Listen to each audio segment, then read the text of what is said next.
After the Ukraine war, the US and the EU went into a rage and started imposing tough sanctions on Moscow. On the face of it, Russia might seem helpless, but it has come back with a strong response, halting rocket engines supplies to the US and crippling its space program.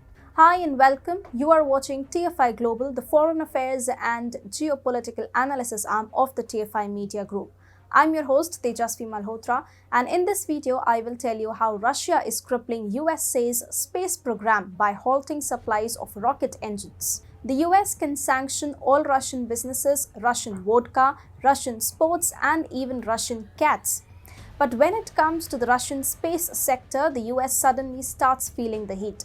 But Russia is now trying to cripple the US space program. As per Russia Today, Roscosmos head Dmitry Rogozin said that Russia has decided to halt the deliveries of rocket engines it developed for the United States. Also, Russia has decided that it will not offer service to the rocket engines already supplied to the US. Russia has already started marginalizing the Western space program. It has reportedly refused to launch OneWeb satellites in the Soyuz rocket, citing the sanctions imposed by the UK. Roscosmos placed two conditions ahead of the launch scheduled on March 5.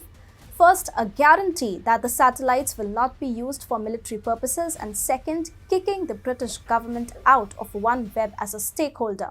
The UK, however, rejected the two demands and Roscosmos cancelled the launch. Hey, it's me, Atul. I started this channel. We started small, we went big. Suddenly, the Whitey police was after us. We dodged and ducked, but the algos got us really bad. So we designed our own app. It's free. We never asked for money, we never will. But the droid called us too sensitive and blocked us. We still have an Apple app. Join us and fast, because if you don't, we will cease to exist. Check out the link in the description. Now, the latest comments by Rogozin are likely to raise alarm in the US and other Western countries. You may be wondering why. As surprising as it may sound, Russia and the US do not cooperate on our planet, but they do cooperate in space.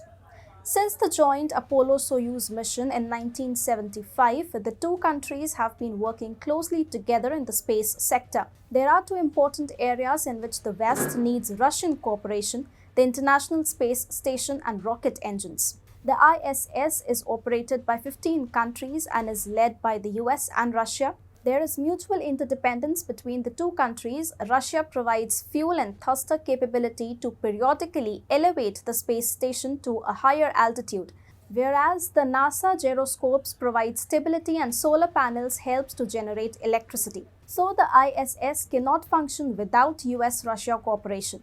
Therefore, when Biden had threatened to degrade the Russian aerospace industry, Rogozin warned, if you block cooperation with us, who will save the ISS from an unguided deorbit to impact on the territory of the US and Europe?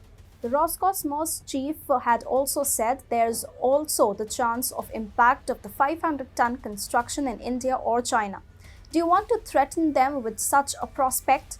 The ISS doesn't fly over Russia, so all the risk is yours. Are you ready for it?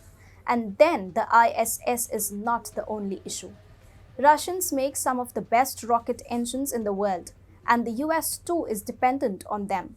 A number of US national defense satellites launched into space this century was actually carried by Russian-made RD-180 rocket engines.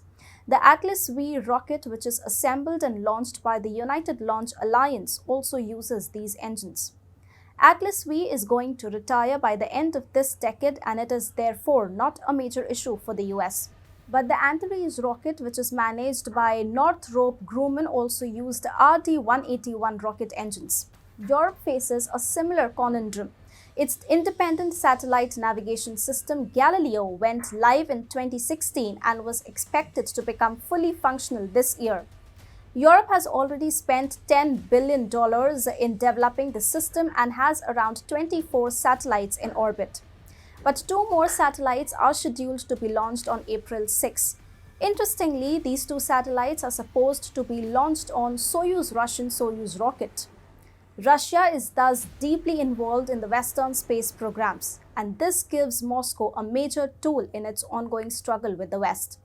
If the West keeps sanctioning Russia, the latter can always hit back by cancelling space sector cooperation.